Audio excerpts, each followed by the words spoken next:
जय भोले की हर हर महादेव, बम बम भोले। आज मैं श्री शिव महापुराण रुद्र संहिता कुमार खंड का तीसरा अध्याय सुना रही हूँ। स्वामी कार्तिक के चरित्र सुनिए। नारद जी बोले, ब्रह्मा जी इसके पश्चात वहाँ क्या हुआ? ब्रह्मा जी बोले, तात फिर तो उसी समय विधि प्रेरक विश्वामित्र का आगमन हुआ, जहाँ की वह बालक उत्पन्न हुआ था। उसे देखकर ऋषि प्रसन्न होकर नमस्कार करने लगे तथा उसके प्रताप को जानकर उन्होंने उनकी बड़ी स्तुति की। तब अत्यंत वात्सल्य भाव विश्वामित्र ने कहा कि हे महाज्ञानी, तुम शिव की इच्छा से ही सहसा यहाँ आ गए हो, अतः तुम सविध मेरा संस्कार करो। अब आज से आप मेरे पुरोहित हो गए और इसमें संदेह नहीं कि अब आप सभी के पूज्य हो जाएंगे। तब विस्मित होकर विश्वामित्र जी ने उस बालक से कहा कि हे तात ब्राह्मण, मैं नहीं किंतु क्षत्रिय का पुत्र हूँ और लोग मुझे विश्वामित्र कहते हैं, परंतु तुम कौन हो यह तो कहो। इस पर वह उत्सवकारी बालक बोला, हे विश्वामित्र, अब तुम मेरे वरदान से ब्रह्म ऋषि हो गए। निसंदेह अब वशिष्ठ आदि ब्रह्म ऋषि तुम्हारे प्रशंसक होंगे। मैं आज्ञा देता हूँ कि तुम मेरा संस्कार करो और यह गुप्त रहस्य किसी पर प्रकट न करना। फिर तो विश्वामित्र जी ने उस बालक का जात संस्कार किया और उस बालक ने भी प्रसन्न होकर उन्हें सच्चा ज्ञान प्रदान किया। तात यह तो मैंने उस बालक की एक लीला कही, अब उसकी कथा सुनो। उसी बालक को आकर देखा तो उसका आलिंगन और चुंबन कर उन्होंने उसे शक्ति और शास्त्र अर्पण किया। उस शक्ति को लेकर वह क्रौंच पर्वत पर चढ़ गया और उसके शिखर को ढाने लगा। यह देख 10 वीर राक्षस उसको मारने आए, परंतु कुमार ने सबको अपने प्रहार से नष्ट कर दिया। त्रिलोक्य कांप उठा। यह देख देवताओं सहित शंकर जी वहां आए और इंद्र ने उसके दक्षिण पार्श्व में वज्र का प्रहार कर दिया, जिससे विशाख नामक एक महाबली दूसरा मनुष्य उत्पन्न हो गया। इंद्र ने फिर उसके स्वामी कार्तिकेय के वाम पार्श्व में प्रहार किया। इससे विशाख नाम दूसरा पुरुष पैदा हो गया। इंद्र ने इनके हृदय में मारा तो नेगम नामक एक महाबलशाली पुरुष प्रकट हो गया। ये चारों स्कंद हुए जो बड़े ही वीर थे। अब ये चारों महाबली इंद्र को मारने दौड़े। इंद्र भयभीत हो उनकी शरण में आए। वह बालक स्वर्ग पहुंचा। वहां एक सरोवर में स्नान करती हुई कृतिकाएं नामक 6 स्त्रियां उसे पकड़ने दौड़ी। उनमें भारी विवाद हुआ। कुमार ने 6 मुख कर एक एक मुख से सबका स्तनपान किया। वे प्रसन्न हो कुमार को अपने लोक में ले गई और दूध पिलाकर पालन किया।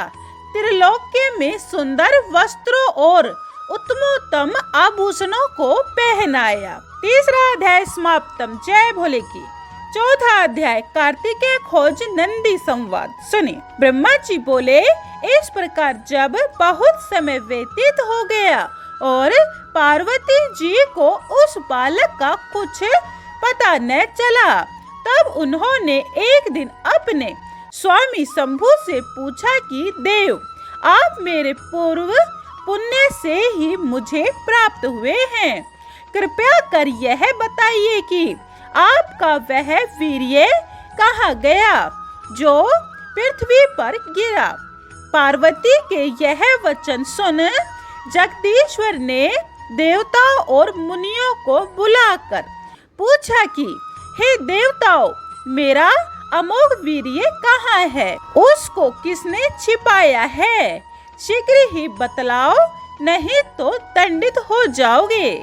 ईश्वर के यह वचन सुनकर सब सभा के लोग कंपित हो गए और क्रम से एक दूसरे को देखकर प्रभु के आगे उसी खोज संबंधी एक एक बात कहने लगे।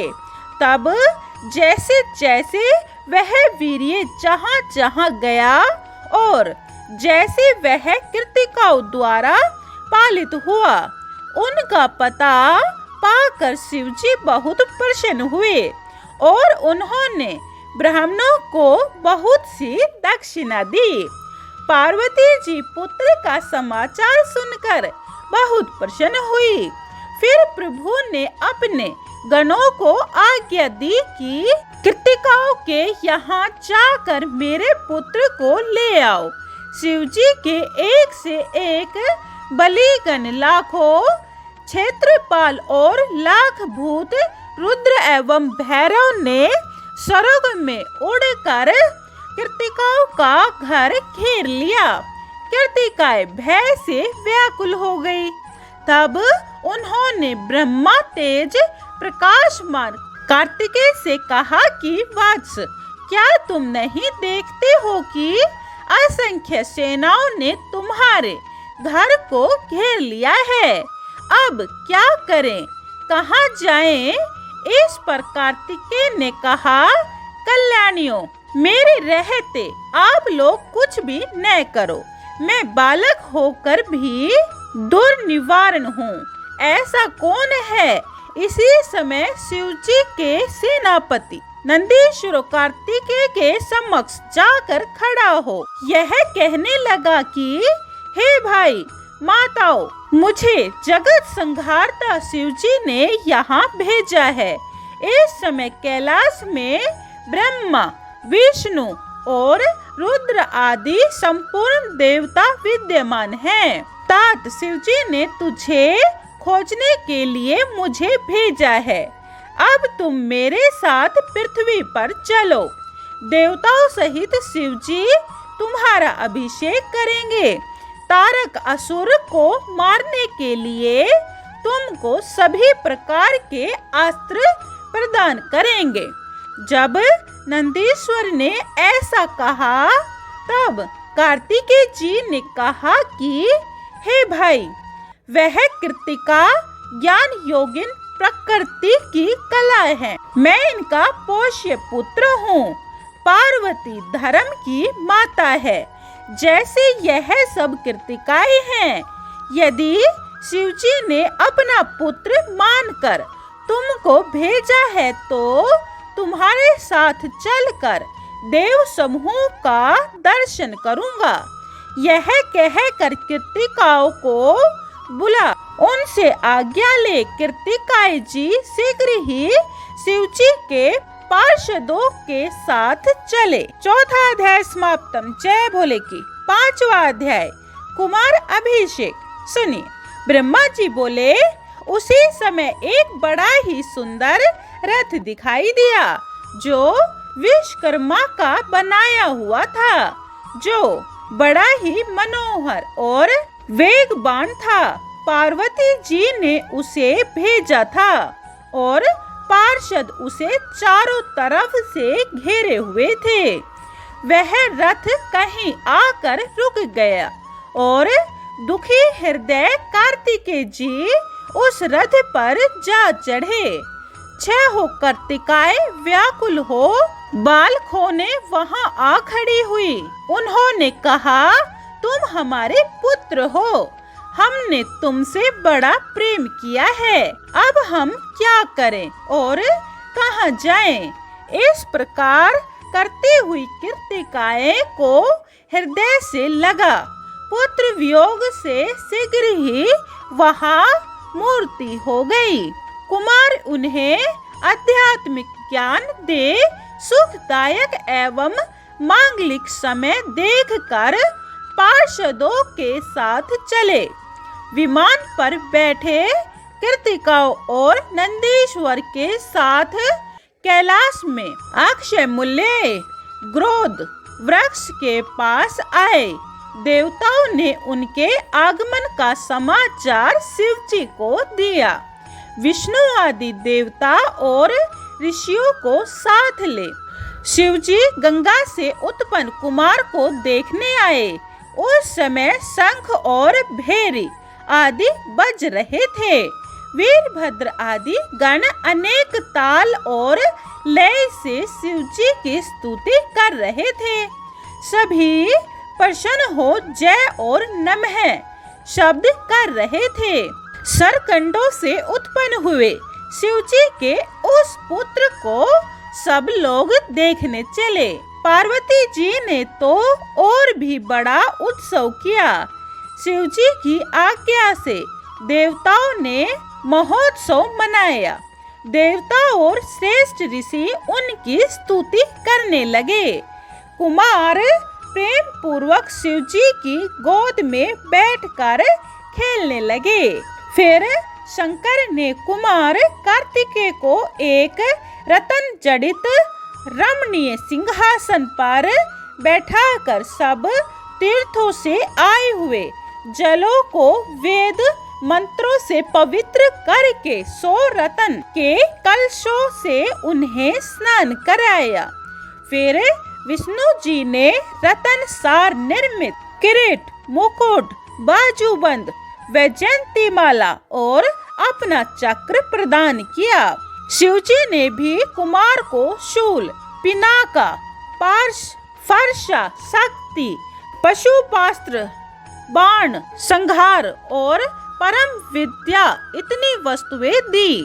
फिर मुझे ब्रह्मा ने ज्ञानोपवीर वेद माता गायत्री ने कमंडलू, ब्रह्मशास्त्र और स्त्रु को मर्दन करने वाली विद्या दी।